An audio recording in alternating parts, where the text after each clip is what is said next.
এক সময় তো শুধু টেলিভিশনের সামনে সবাই দেখতো, এক সময় তো নির্দিষ্ট সিনেমা হলে গিয়ে দেখতো। আজ এই বড় মোবাইল, এই আধুনিকতার এই যুগে আইসা প্রত্যেকের হাতে হাতে মোবাইল, ছোট বড়, নারী পুরুষ, এমন বহু স্বামী স্ত্রীও আছে এই যে একসাথে ঘুমাইছে, শুইছে একসাথে, ঠিক আছে, কিন্তু কারো মধ্যে কোনো ব্যক্তিগত কোনো আনন্দ, কথাবার্তাও নাই। দুইজনের দুইটা মোবাইল, উনি উনারটা দেখতেছে, বেডিয়ে বেডিরটা দেখতেছে, এরই মধ্যে দুজনের ঘুম চলে আসে। অর্থাৎ মোবাইল আপনজনকে পর্যন্ত কেড়ে নিছে, ব্যক্তিগত আবেগ ভালোবাসাও কি করে নিছে। আপনি যেই কোনো দূরপাল্লার বাসে চড়েন, দেখবেন যে, আমি বহুত দেখছি, এই বাসের আগে বাসে পরিচয় হইতো, কথায় কথায় মানুষে কইতো যে কথা কথায় আমার আত্মীয় হয়ে গেছে, এরকম বলতো। এখন আর কেউ কারোর সাথে কথা বলে না, প্রত্যেকের মোবাইলে এতটাই ব্যস্ত। কুমিল্লা ক্যান্টনমেন্টে নামার টাইমের সময়ও আমি নিজ চোখে দেখছি, সে মোবাইল থেকে মাতালগি দিয়ে কন্ট্রাক্টরে কইছে ক্যান্টনমেন্ট নামাই দিও, আবার দেখতেছে, পেশাব করতেছে দাঁড়াইয়া, অপদার্থ ওই অবস্থাতেও মোবাইল দেখে, নিচে মুতের এমনি, এটা কি গায়ে মুতে না মাইন রাস্তাত মুতে, এত কিছুর দরকার নেই, মোবাইল টিপতেছে। 24 ঘন্টা জিন্দেগি এইভাবে।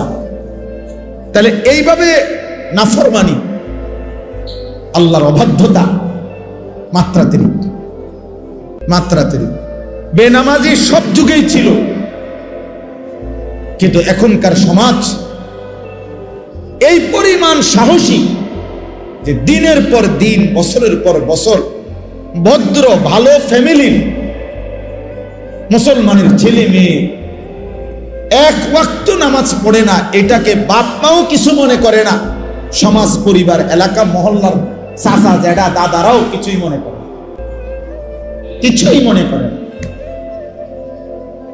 কিছুই মনে করে।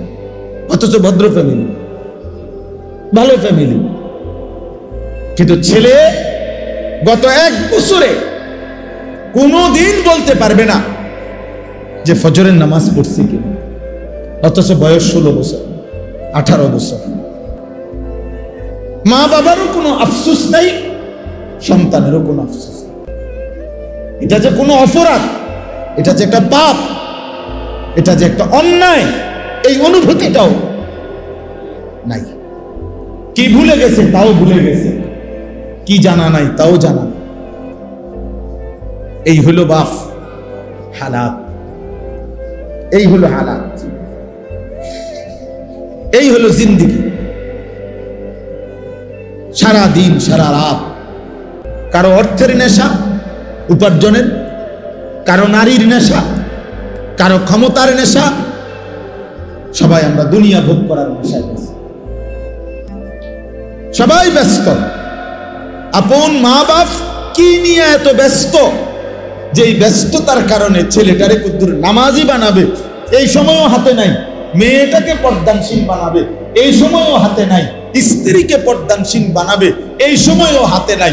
উনি শুধু ব্যস্ত ব্যস্ত ব্যস্ত ব্যস্ত ব্যস্ত ব্যস্ত। আহা মুসলমান, কিসের জন্য কি সময় শেষ করলেন? আমার বলার উদ্দেশ্য হলো উলামায়ে কেরাম এই জন্য, তাইলে উলামায়ে কেরাম এটা ভাবতেছেন যে আসলে মূল কথাটা হলো উম্মতকে, আল্লাহর বান্দাদেরকে, এই মুসলমান এই জনগোষ্ঠীকে আরো বেশি আরো ব্যাপক আল্লাহর কথা বলা দরকার বিভিন্ন আঙ্গিকে। এই জন্য আলহামদুলিল্লাহ আমাদের বুজুর্গ উলামায়ে কেরাম ইসলাহি মজলিস চালু করছেন আবার ইদানিং কালে আইসা ব্যাপকভাবে। শীর্ষ আলেম উলামা, বুজুর্গ আলেম উলামা উম্মতের জন্য যারা ফিকির করে, ওনাদের ফিকির হলো মসজিদে মসজিদে, মহল্লায় মহল্লায়। ওই ভাই আপনি এতগুলো ছবি উঠাইয়া করবেন কি? এই যে আপনি করেনটা কি এখানে?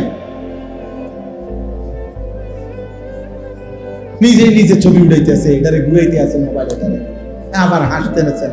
মাশাআল্লাহ, আল্লাহ তাআলা আপনার বিবেকের উপরে রহম করেন। তো এই জন্য বললাম, আমি ছেড়ে দেওয়ার মানুষ না।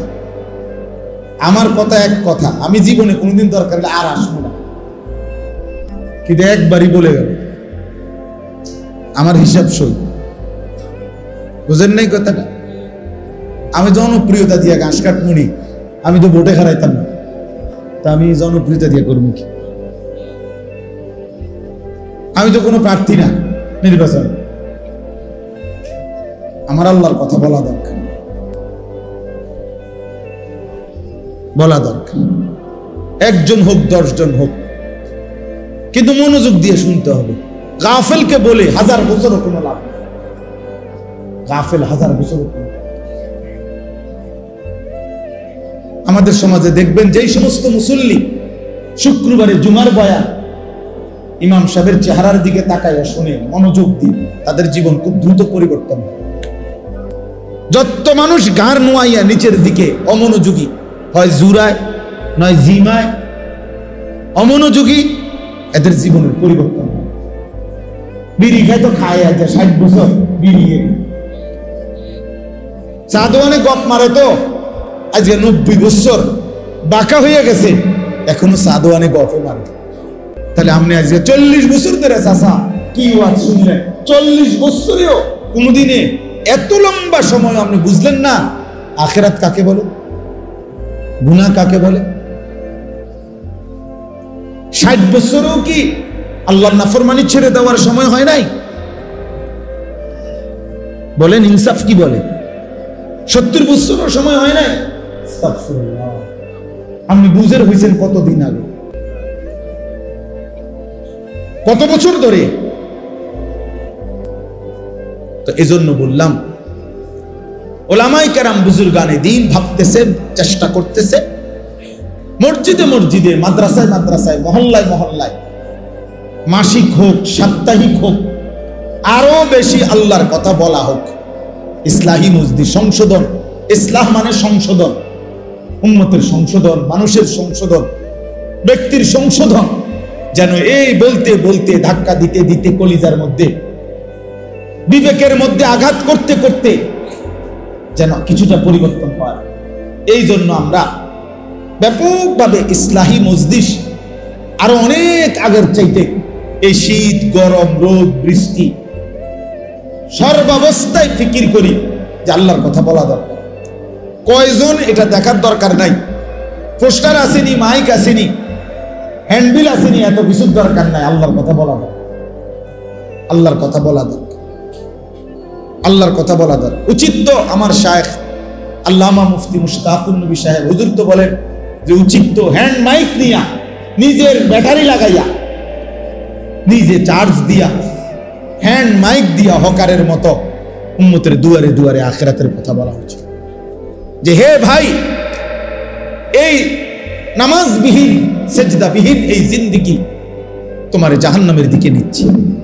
তোমার এই নারী ছবি, তোমার এই মোবাইল প্রীতি, নারী প্রীতি, হারাম উপার্জনের এই লালসা তোমার জাহান্নামের দিকে পৌঁছাচ্ছে। ওয়া ইন্নাল ফুজুরা ইয়াহদি ইলান নার, আল্লাহর নবী সাল্লাল্লাহু আলাইহি সাল্লাম বলেছেন গুনাহ ইয়াহদি ইলান নার, জাহান্নামের দিকেই নিয়ে যায়, জাহান্নামের দিকেই নিয়ে যায়। প্রত্যেক গুনার ওই পিঠে আগুন আছে। এজন্য কোরআনুল কারীমে আল্লাহ তাআলা বলেন কু আনফুসাকুম ওয়া আহলিকুম নারা, তোমরা নিজেকে এবং পরিবারের সদস্যদেরকে জাহান্নামের আগুন থেকে বাঁচাও। তাহলে দুনিয়াতে জাহান্নামের আগুন নাই, জাহান্নামের ভিতরে জাহান্নামের আগুন এখানে তো নাই, তাহলে আগুন থেকে বাঁচাও মানে কি? এখানে তো আগুনে নাই। এর জন্য মুফাসসিরিনে কেরাম বলে এর অর্থ হলো নিজেকে প্রত্যেকটা গুনাহ থেকে বাঁচাও, কারণ প্রতিটা গুনাই আগুন, প্রতিটা গুনার ওই পিঠে অন্তর্দৃষ্টি দিয়ে তাকালে দেখা যাবে আগুনই জ্বলতেছে। নারীর ওই হাসিতে ভিন নারীর আগুন জ্বলে, মোবাইলের ওই অস্থির ছবিতে আগুনই জ্বলে, সুদের টাকায় আগুন জ্বলে, কিস্তির টাকায় আগুন জ্বলে, বেপর্দা বেহায়া নারীর সারা অঙ্গেই আগুন জ্বলে। আগুন জ্বলে। তো এই কারণে ইসলাহি মজলিস, সংশোধনের মজলিস, পরিবর্তনের মজলিস আরো ব্যাপকভাবে করার আশায় আমরা মেহনত করতেছি। ইদানিং কালে আইসা আবার আমি আমার শায়েখ আল্লামা মুফতি মুশতাকুন নবী কাসিমি হুজুরের কাছ থেকে আমি নিজে এজাজত নিছি, আলাদা অনুমতি নিছি যে হুজুর আরো ভাঙ্গা দরকার, মানে আরো আলাদাভাবে শুধু কিশোর নওজোয়ান যুবক যাদের বয়স 14, 15, 16, 30-এর নিচে, 30 বছর পূর্ণ হইলে সে মোটামুটি বিবাহ শাদী করে, এর মধ্যে করে ফেলে, সংসারী হয়, কিছুটা উপার্জনের হোক, কিছুটা হইল একটু উড়াধুরা যে বাপটা নিজের মন মতো চলার একটা কিছুটা কমে আসে, কারণ বিবি হয়েছে, বাচ্চা হয়েছে, একটা একটু হইলো কিছুটা ঠান্ডা হয়। কিন্তু 15 থেকে 30 এই বয়সী ছেলে কোনো বাধা মানে না। আগামী ভবিষ্যৎ তার কি হবে কিছুই ভাবে না।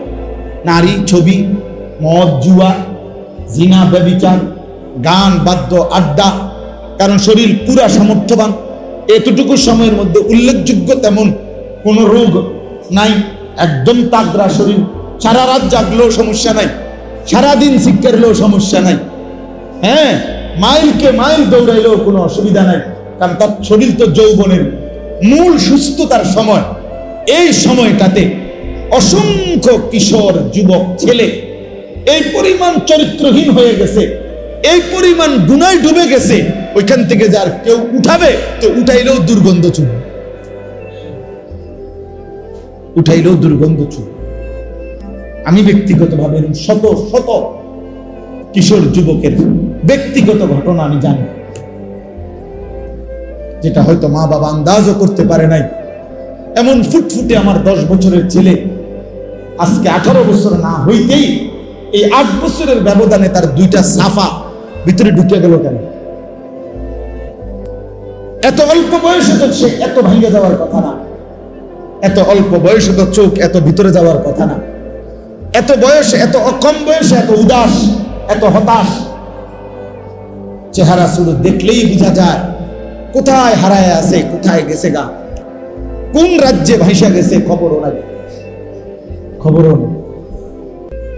মা বাবা কামাই করতেছে, বাপে ব্যস্ত, উনি সোফা ঠিক করে, খাট ঠিক করে, ফার্নিচার নিয়ে ব্যস্ত, মায়ে প্রসাদনী আর গহনা নিয়ে ব্যস্ত, সন্তান নিজের জীবন নিজের হাতে তুলে নিয়ে তার মনে যা চায় তাই করতেছে, বিনিময়ে চরিত্রহীনতা, অসভ্যতা, অস্থিরতার চূড়ান্ত গহীন অন্ধকারে ডুবে গেছে, ডুবে গেছে। হ্যাঁ, এক যুবক আমার কাছ থেকে উত্তরবঙ্গ থেকে আসছিল, বলছিল যে আমার আব্বা অনেক কষ্ট করে 2.5 লক্ষ টাকা উনার ক্যাশে জমাইছে, ফার্নিচারের ব্যবসা করে। আমি শয়তানের খপ্পরে পড়ে এই 2.5 লক্ষ টাকা বাবার চুরি করে নিয়ে অনলাইনে জুয়া খেলছিলাম, জুয়া খেলে হুজুর সব হারায় ফেলছি। এখন বাবা আমার বাড়ির থেকে বের করে দিছে, কারণ আমার আব্বারও কিচ্ছু নাই, আমারও কিছু নাই। এখন আমি কি করবো? এই কাঁদতেছে জড়ায় ধরা, আর বলতে কিছুই বুঝতেছি না, এই জন্য আসছে দোয়ার জন্য। কি দোয়া করতাম, কি বলতাম? এরকম একজন, এরকম হাজার হাজার, এরকম শত শত, এরকম শত শত, অসংখ্য মেয়ে, অসংখ্য কন্যা, অসংখ্য বোন, কোন দুশ্চরিত্র, অসভ্য কোন যুবকের খপ্পরে পড়ে নিজের ইজ্জত সম্ভ্রম হারায়া আজকে হয়তো পৃথিবীবাসীকে জানাচ্ছে না, কিন্তু ধুকে ধুকে মরে যাচ্ছে। হিন্দু ছেলের সাথে মুসলিম মেয়ে, হিন্দু যুবক কৌশল করে প্রেমের ফাঁদে ফেলে সর্বস্ব ধ্বংস করে, বরবাদ করে একদিন নিজের মুখোশ উন্মোচন করে হারিয়ে যায়। আর ওই অসহায় মুসলিম মেয়ে নিজের জীবনটা বরবাদ করে। এই বাংলাদেশের এরকম অসংখ্য ঘটনা ঘটেছে এবং ঘটতেছে। হিন্দু যুবকের খপ্পরে পড়ে মুসলিম মেয়ে শেষ, মুসলিম মেয়ে শেষ। আস্তাগফিরুল্লাহ। আমার বাপ চাচাদেরকে বুঝানোর জন্য বললাম। আরো অনেক কথা, এগুলা সব খোলামেলা বলাও সম্ভব না, সম্ভব না। আমাদের সন্তানদের গুনাহের শাহওয়াত, নারীর অশ্লীলতার, অসভ্যতার এমন অসংখ্য ছেলে আমাদের সমাজে আছে, সারা রাত উলঙ্গ ছবি দেখে, সারা দিন সারা রাত মোবাইলে। তার কামে হলো এই বড় মোবাইলটা ছাড়া একটা মিনিট সে বাঁচবে না। মাছ যেরকম পানির থেকে উঠাইলে ছটফট করে মরে যায়, এরকম মরে যাবে, পাগল হয়ে যাবে, অস্থির হয়ে যাবে, সব হারাইতে রাজি, যে মোবাইল হারাইতে রাজি। এই জন্য বাবা, নওজোয়ান ভাই, তোমাদেরকেও বলি ভাইয়া, আমরা ব্যক্তিগতভাবে এই জন্য নতুন করে আবার ফিকির করছি যে আরো কমাই আইনা শুধু কিশোর যুবক, অর্থাৎ এই নওজোয়ান যারা, এদের জন্য ইসলাহি মজলিস, এদের জন্য আলাদা আলোচনা হওয়া দরকার। এদেরকে আলাদা, যে যাদের বয়স 15 থেকে 30, শুধু তাদেরকে আলাদা দায়িকা, তার ব্যক্তিগত চরিত্র, আখলাক, তার নৈতিকতা, তার ভবিষ্যৎ, দুনিয়ার ভবিষ্যৎ, আখিরাতের ভবিষ্যৎ কাছে নিয়ে, দরদ নিয়ে তারে আরো বলা দরকার যে বাপ তুমি নষ্ট হইও না। স্বার্থপর এই দুনিয়া শেষ পর্যন্ত কাউকে মনে রাখে না, কারো জন্য থেমেও থাকে না। বহুত স্বার্থপর এই দুনিয়া, বহুত স্বার্থপর। আমি বলছি কয়দিন আগেও, এই 2-3 দিন আগে আমি ফজরের নামাজের আধা ঘন্টা পরে আমার বাসার সামনের বাজারে গেছি, দেখছি একটা হাইয়েস আর ট্রাক অ্যাক্সিডেন্ট করছে, অনেক গাড়ি আটকায় গেছে। হাইয়েস গাড়িটার থেকে ভাইঙ্গা ড্রাইভারটারে বাইর করছে, ড্রাইভারটার এই সাইড পুরো গুঁড়া হয়ে গেছে, কিছুক্ষণের মধ্যে ড্রাইভারটা মারা গেছে। আহা, লক্ষণীয় বিষয় হলো চলন্ত গাড়ি তো চলতেছিল, এই ড্রাইভিং সিটে বসে এই লোকটা কিছুক্ষণের মধ্যে মারা গেল। কিন্তু এর 10 মিনিটের মাথায় একটা গাড়ি, এখানে যে শত শত গাড়ি জ্যাম বাজলো, সব গাড়ি যার যার মতো করে চলে গেল। কারো হাতে সময় নাই, কেউ কারো জন্য থামে না।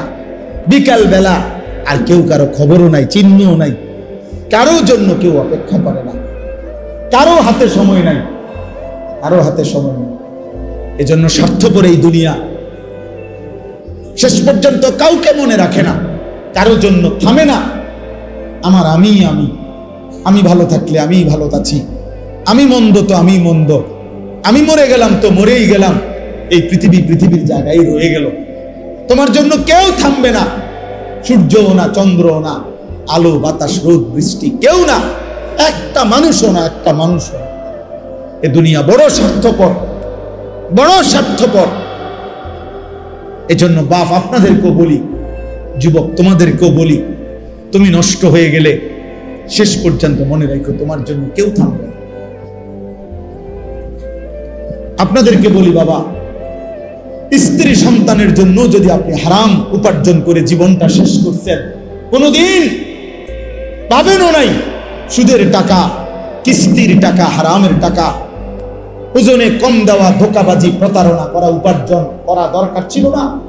আমনের কলজার মধ্যে শয়তানে বসায় দিছে যে বউ বাচ্চার লাগে এগুলা করতেছো, করো না রে বাপ, খোদার কসম এরা মনে রাখবে না,